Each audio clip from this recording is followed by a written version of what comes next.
Hello everyone, this is Rupinder Syal and welcome to Spartan Tutorials. So recently there have been some news reports regarding refusal of Brazil's medical authorities for Covaxin. They have refused the 2 million doses that they had ordered from Bharat Biotech, who is the developer of Covaxin in India. So what's going on with that and why is there a kind of a silence in the media about it? Let's talk about that today.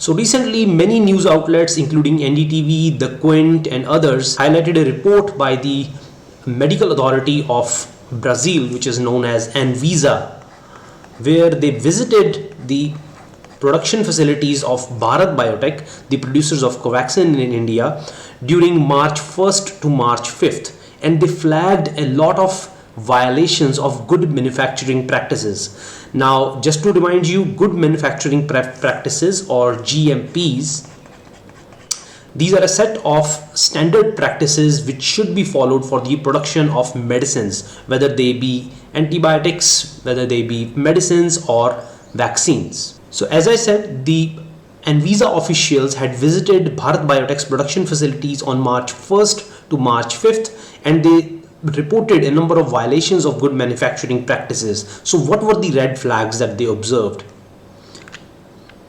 One of the red flags was that the Bharat Biotech did not offer any kind of documentation regarding kinetics of inactivation or proof of inactivation. So these are two different concepts. Kinetics of inactivation means how are you going to inactivate the virus, because just remember basic vaccine production. Usually the vaccines, the normal way of producing vaccine is you grow a lot of pathogenic viruses or bacteria in cells, usually animal cell culture, and then you inactivate them. So in case of Bharat Biotech, they are using beta propiolactone. It basically kills the virus. Now the problem is, if the process is not 100% efficient, if it does not kill all the viruses, then there are potentially some live viruses in that vaccine, and that can be a huge problem. That means you're actually giving the people the virus, and because it is given by the way of a vaccine, so it does not go through the protective immune systems, for example in the gut, in the other passages of the body. So it is hugely dangerous. So kinetics of inactivation basically is a plot, is a graph where you say, okay, how much beta propiolactone we are providing and what is the virus particles remaining. So as you increase the beta propiolactone, the viruses should decrease. That should be the ideal response. Now Bharat Biotech, as alleged by Anvisa, did not offer proper documentation of kinetics of inactivation. The other concept is proof of inactivation. This is actually the experiment where they show that this vaccine that they have made, it does not contain any live virus. So how do they do that? They inject the vaccine into a suitable model system, usually for example mouse, and then they show that it does not develop the disease. So there are no live viruses in that vaccine. So these two concepts are really critical. Good manufacturing practices really want to make sure that these two principles are followed and proper documentation is kept, and Anvisa officials were not satisfied with that. The second is the non-uniform potency method. So potency refers to how much dosage of the vaccine is present in each vial. So according to Anvisa officials, the Bharat Biotech's Covaxin was having non-uniform method of providing the potency. So if we go back to the actual details of vaccine production, what happens is usually you have these dead viral particles and you add to them a lot of excipients.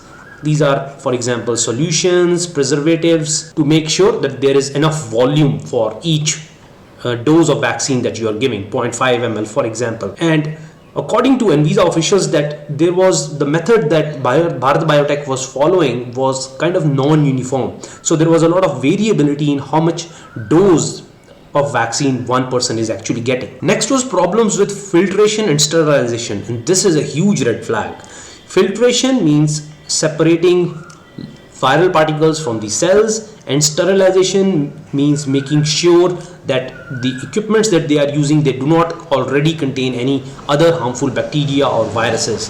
If they have problems with this, these are major concerns, and these are certainly not the ideal places to make a vaccine.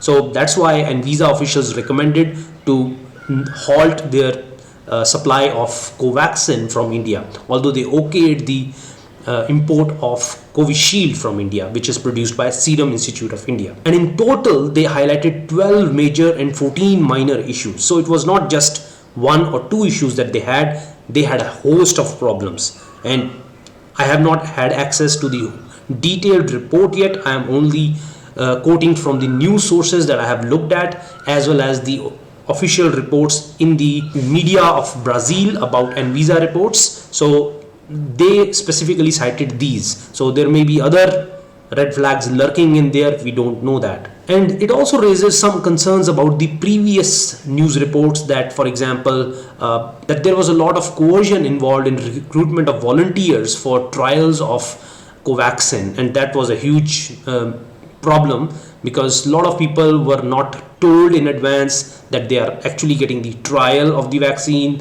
They were misled in many different ways. It happened at one of the most prominent hospitals in India, the People's Hospital of Bhopal.